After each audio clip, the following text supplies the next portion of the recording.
All right, Shalom. First and foremost, I would like to give all praise, honor, and glory unto Yahweh, Bahashem, Yahweh Shah, Bahashem, Kakadash. Double honors unto the apostles and the elders of GMS who rule well, teach well, being great examples to his younger brothers. Peace and blessing and salutation. Hopefully, they out there pushing his word and truth and in sincerity across the four winds.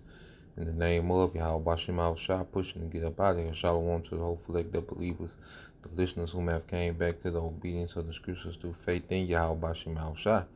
All right, and what I want to get into this morning is dealing with the book of Tobit, continuing on, going through the book of Tobit and just reading the ninth and the 10th chapter. As you can see, the ninth chapter is short, so we just combine the two, the ninth, okay, and the 10th chapter, make a quick lesson, just to continue on in the story, all right, of Tobit. Now, when you get to the ninth chapter, all right, Tobias, has, consummated the marriage with Sarah, and, his father-in-law, wants him to stay 2 weeks, for the wedding feast, so he's going to get ready to send Raphael, to go get the inheritance from Gabriel and Media, all right? So as you read Tobit 9:1, it's pretty much as Tobias sending Raphael on a mission to go get that inheritance, that money, that his father had left, in Media with Gabriel. So this is Tobit 9:1. It said, Then Tobias called Raphael and said unto him, Brother Azarias, take with thee a servant and 2 camels, and go to Rages of Media to Gabriel, and bring me the money, and bring him to the wedding.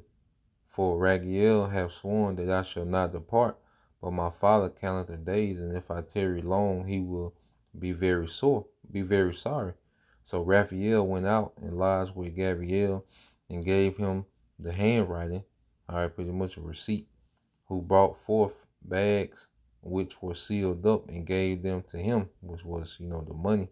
And it says, and early in the morning they went forth both together and came to the wedding, and Tobias blessed his wife, so Raphael went and got, Gabriel and the inheritance, and brought them to the wedding feast, so now Tobias, has his father's inheritance, the wedding feast with him, okay, and this wedding was a major come up, all right, for Tobit, which we're going to read, show you how marriage was business, and in the ancient world, marriage, okay, came with inheritance, okay? Is he far from what we have today? The mindset of marriage today is far removed, from how marriage, was done in the ancient world, okay? Now this is Tobit 10:1. It says, Now Tobit his father counted every day, and when the days of the journey were expired, and they came not, then Tobit said, Are they detained, or is Gabriel dead, and there is no man to give him the money? Therefore he was sorry. So his father, got a little worried because he didn't come back, within the time allotted, So he's thinking, like, damn, is he detained? Something happened?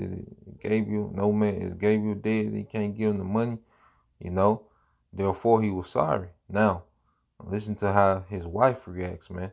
And this is a lesson to show you, how women are going to be moving in the times to come. Okay? It says, Then his wife said unto him, My son is dead, seeing he stayeth long. And she began to wail him, and said, Now I care for nothing, my son, since I have left thee the light of my eyes. So you see how she overreacts, and she automatically assumes the worst. And then she says she cares for nothing, like her husband is still not alive. Even if, Tobias was dead, she said that, in front of the husband, like he ain't nothing. I said, so, you like, God damn. Well, see, women are extremely emotional, especially in times of crisis, or, in times of uncertainty.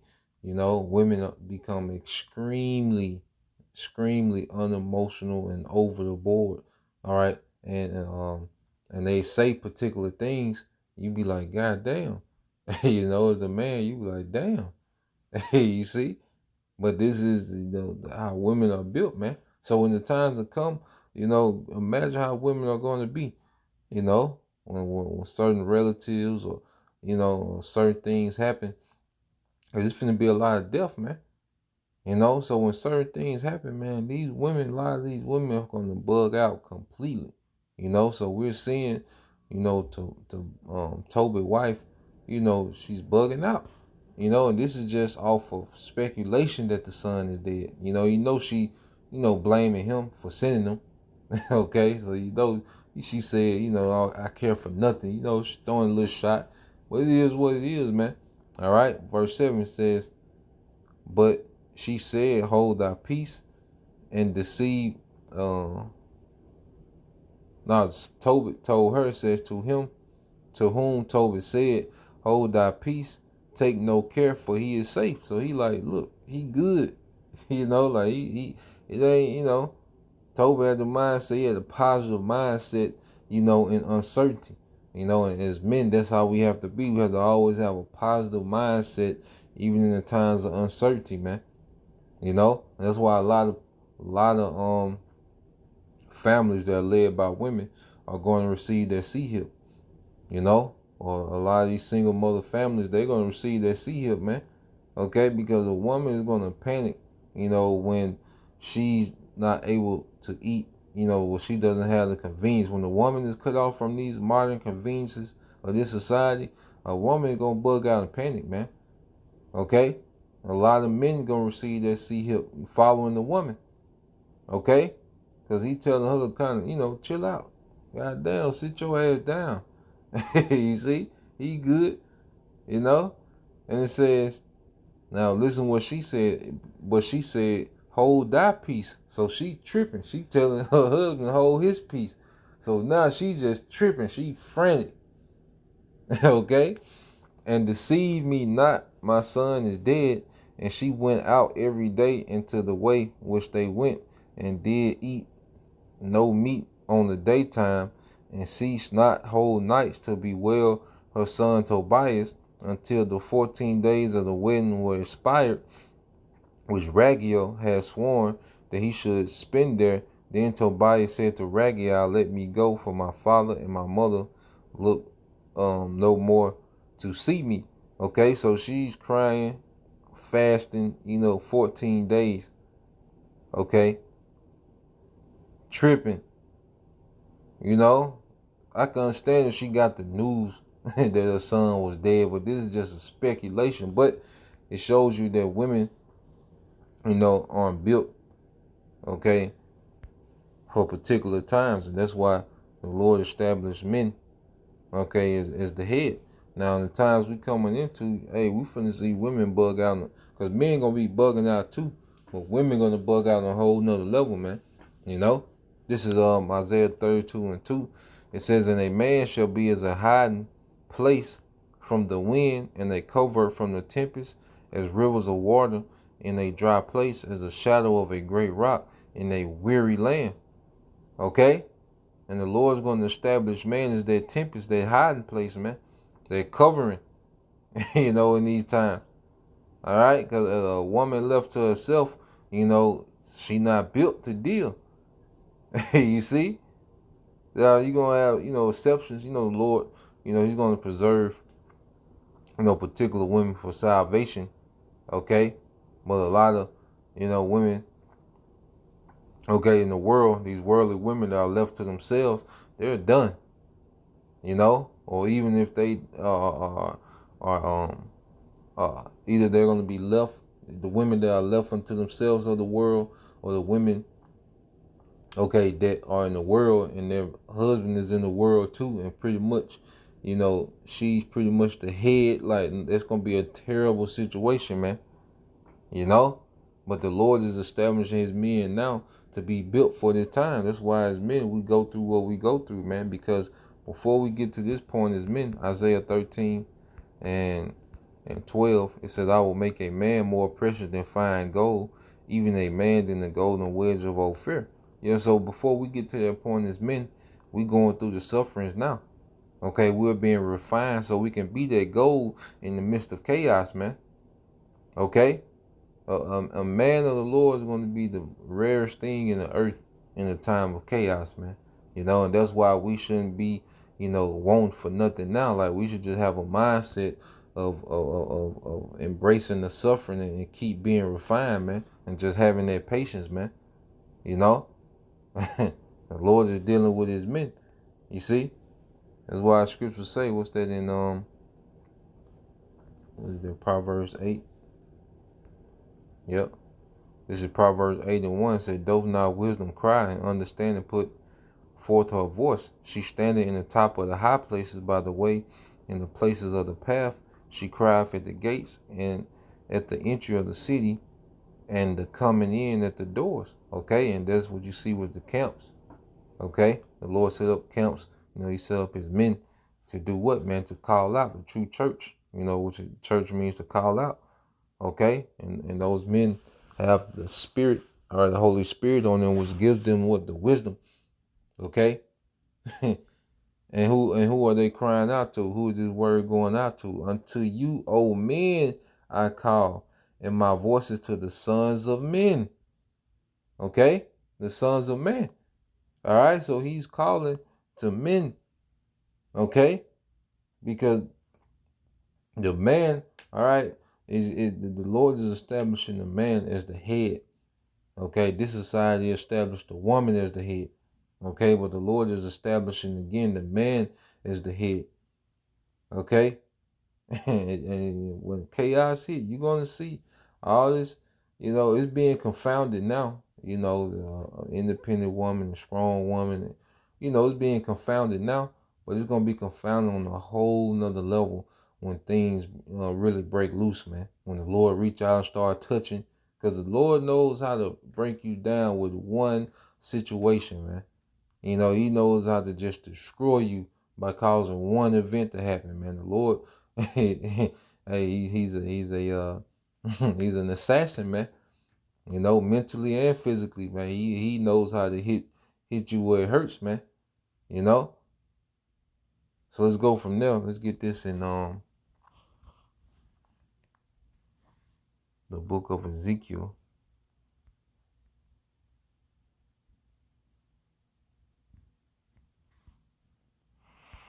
Now, this is what the Lord told Ezekiel. See, we serve an austere power, and at the end of the day, the Lord finna do what He want with His creation, man. you know, you look at it as your daughter, your son, your cousin, your auntie. That's the Lord's creation, okay?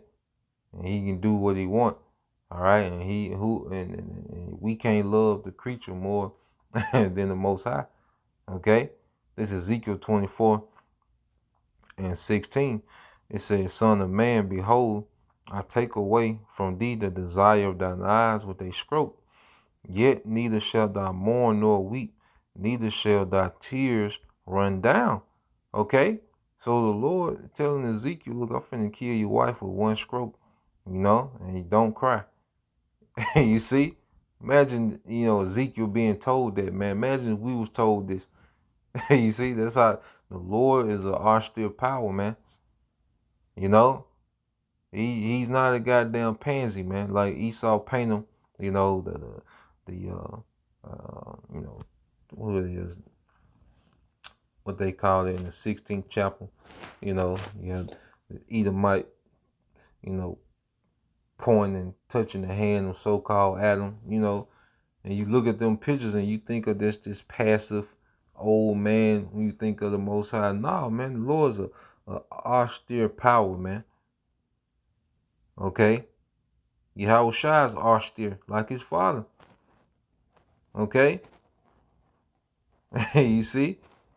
And now he's putting the spirit on his men to be austere, especially for the times we're coming into. Okay? Verse 17, it says, "Forbear to cry, make no mourning for the dead, bind the tie of thy head upon thee, and put on thy shoes upon thy feet, and cover not thy lips, and eat not the bread of men." And when you read in NLT, Ezekiel 24:17, it says, "Groan silently, but let there be no wailing at her grave, Do not uncover your heads or take off your sandals. Do not perform the usual rituals of mourning or accept any food brought to you by consoling friends. All right? So you like, look, I'm going to kill your wife, man. You just going to have to eat that, man. Okay? You just got to eat it, you know? And then the Lord does what he wants, how he wants, man. All right? And we come to a time where the Lord is finna get very active, man. Okay? And there's going to be people close to us, man, that the Lord going to reach out and touch, man. Okay? So let's go from there. And that's why, you know, you got to have the mindset of,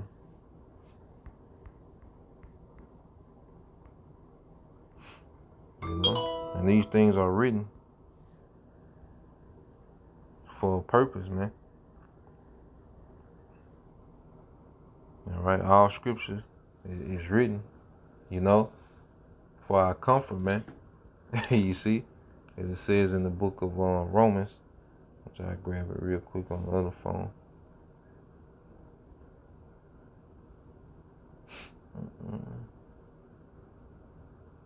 This is Romans 15:4. It says, "For whatsoever things were written aforetime were written for our learning, that we through patience and comfort of the scripture might have hope." So when we read these particular accounts, it's written for our learning. You know, it's meant for us to see, you know, how we should react. All right, it shows us wrong ways to react in situation, and it shows us right ways how to react in situation. When we read, it's written for our learning. You know, 2 Maccabees 7:20, and it said, "But the mother was marvelous above all, and worthy of honorable memory. For when she saw her son slain within the space of one day, she bare with a good courage because of the hope that she had in the Lord. Yeah, she exhorted every one of them in her own language, filled with courageous spirits, and stirring up her womanish thoughts with a manly stomach. And she said unto them, I cannot tell how ye came into my womb, for I neither gave you breath nor life, neither was it I that formed the members of every one of you." Now, Tobiah's wife, Tobit's wife, she was reacting just off the speculation that that her son was dead. Okay, she just went ballistic. Okay, lost it. Here it is. This woman is witnessing all her sons, okay, being tortured, then put to death, man. Okay, that's why scripture says she was marvelous above all. Okay, hey, she's the only one. She's the only woman that has that record to hold it down like she did, cause hey, she was spiritual, man. You know, she was spiritual. You see, just like Tobit, he was spiritual. He was like, look, he good. You know, don't worry about that. He good. You see, spiritual. Okay, and it said, I cannot tell you how you came into my womb, for I neither gave you breath nor life, neither was it I that formed the members of every one of you. But doubtless the Creator of the world, who formed the generation of the man and found out the beginning of all things, will also of his own mercy give you breath and life again, as ye now regard not your own selves for his law's sake. You know, and she's seen the bigger picture.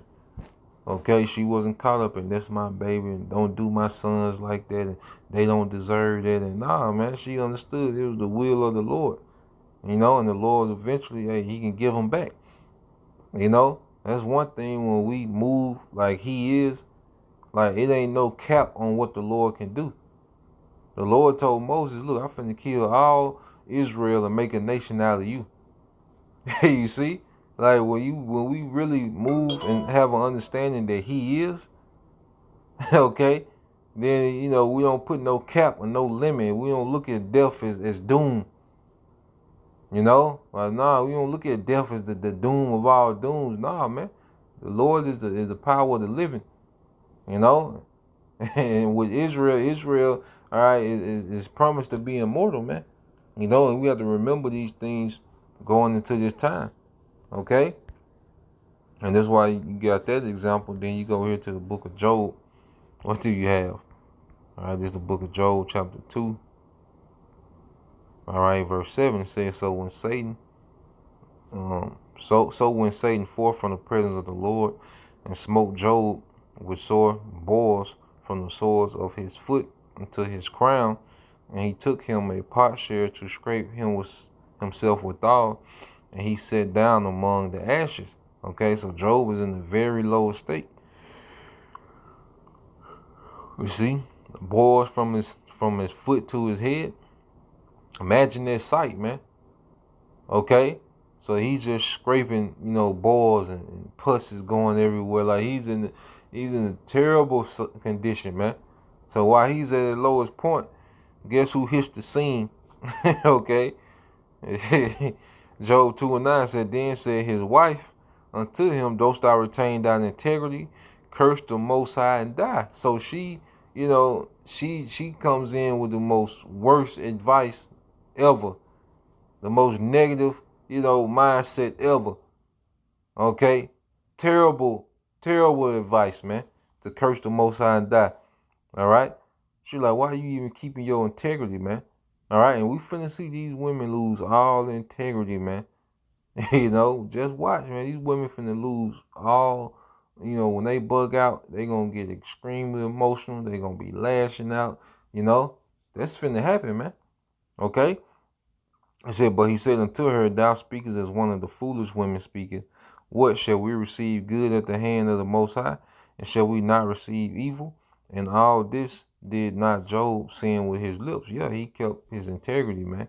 And he understood, man, it's all of the Lord. you know, he can't be offended. It's all of the Lord. He was complaining because he was in that state. He was trying to figure out and that's the thing. Job was trying to figure out what he did wrong in the situation. He wasn't, blaming the Most High or mad at the Most High. He was just like, damn, what did I do? He just trying to figure it out. What he did. When you read the book of Job, that's the accountability, man.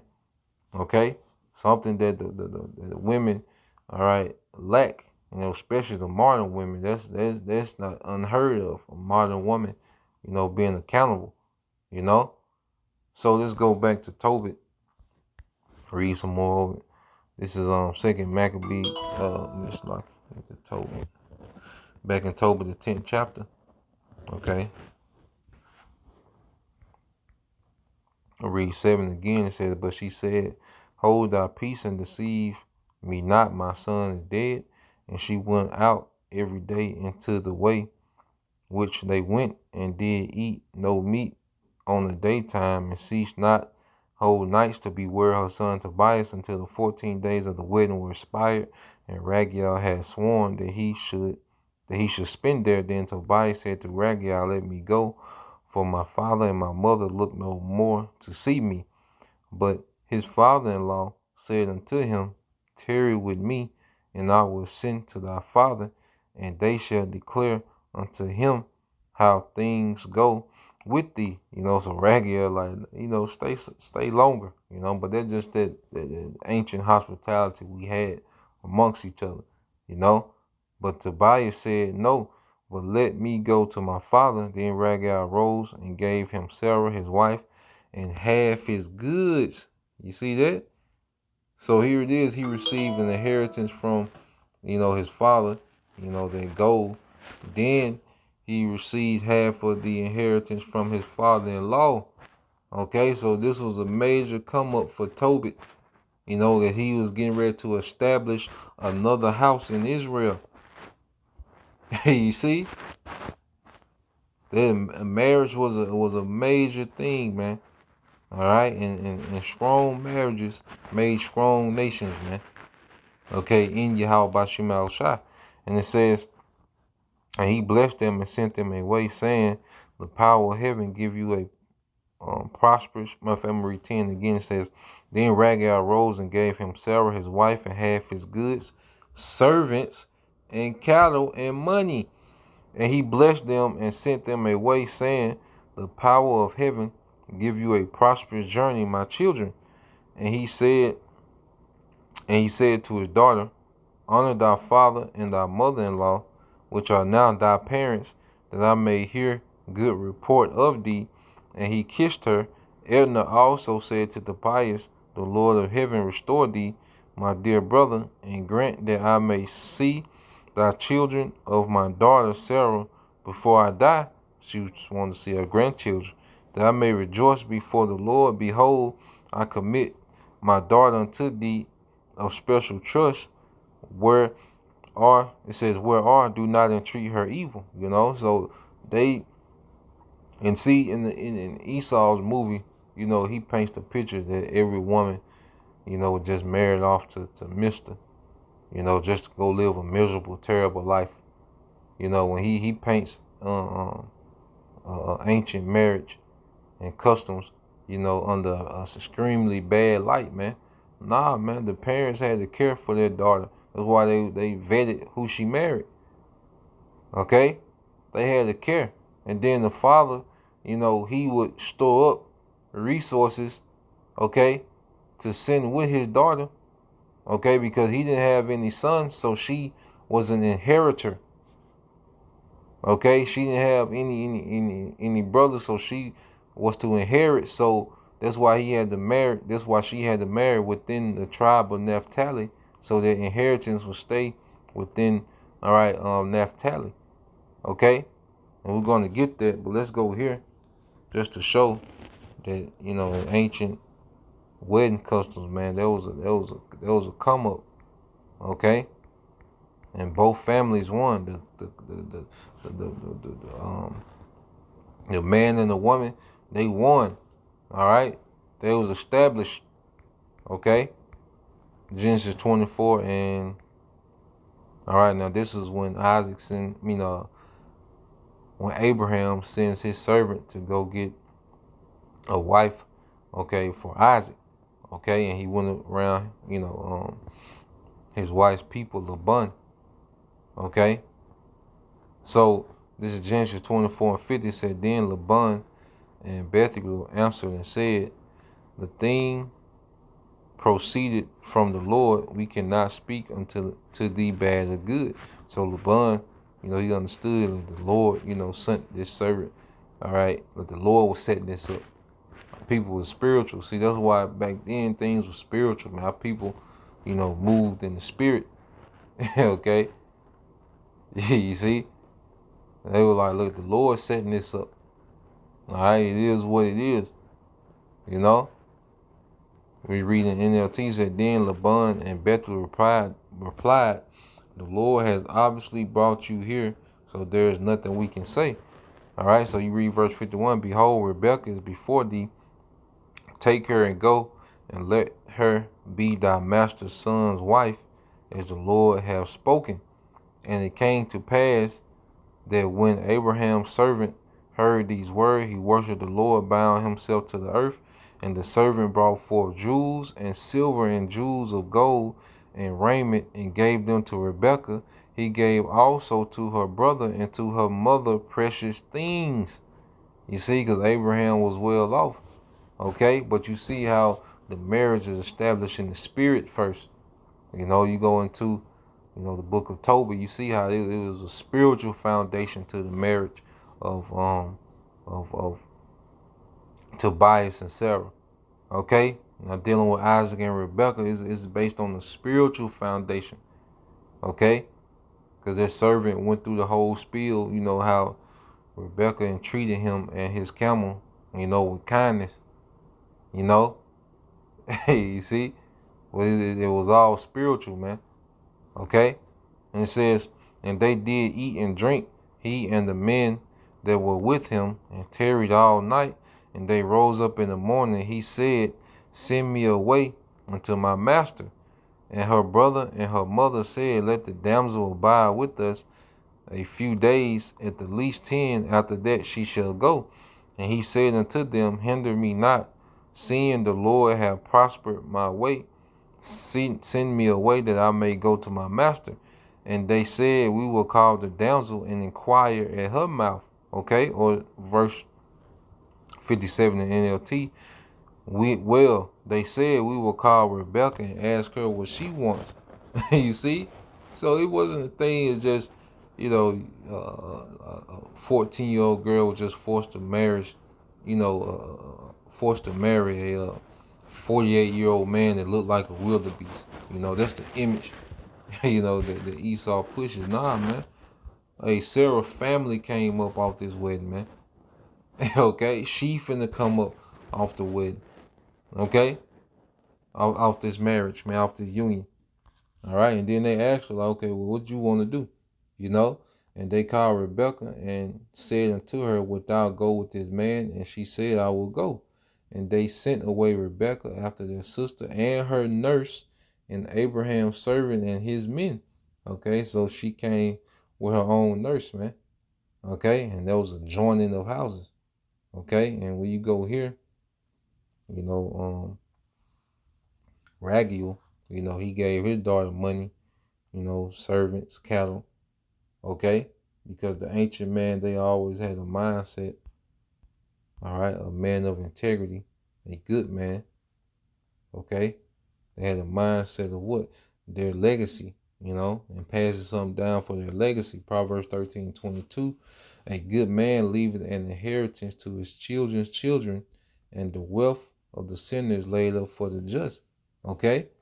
So our forefathers, they would lay up things that when, their sons and daughters will be married, they will have an inheritance to establish, themselves, as a house in Israel, man. And that's how order was set up, man. The Lord, had a beautiful order set up, when it came to marriage, and the family dynamic, even here, when you read number 36:6, it said, this is the thing which the Lord doth command concerning, I'll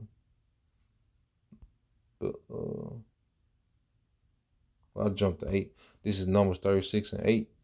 I read to the point. This is the thing which the Lord doth command concerning the daughter of Zelophehad, saying, let them marry to whom they think best. Only, you see that? Let them marry to whom they think best. Okay? You will get the best suitor for your daughter. Okay? And there's a man, you only want your son to deal with particular women that came from a particular family stock. Okay? You see? It says, only the family of the tribe of their father shall they marry. So shall not the inheritance of the children of Israel remove from tribe to tribe. For every one of the children of Israel shall keep himself an inheritance of the tribes of his fathers. And every daughter that possesses an inheritance was Sarah, because she had no brothers. Okay? And any tribe of the children of Israel shall be wife unto one of the family of the tribes of her father, that the children of Israel may enjoy every man the inheritance of their fathers. Okay, so this was based on what? Inheritance. Okay, that's why marriage was a major thing. You have things in writing. Okay, when you going to the state, okay, and getting a marriage certificate. All right. First off, it was established, before Yahweh Bashim Al Shah in the spirit. Then the business aspect of it was, handled, between the two families. All right. So Lord will, you brothers and you sisters edify. I just wanted to bring that out. To the next time I say Shalom, Kwam Yashala, Abba, DTA soon, Shalom.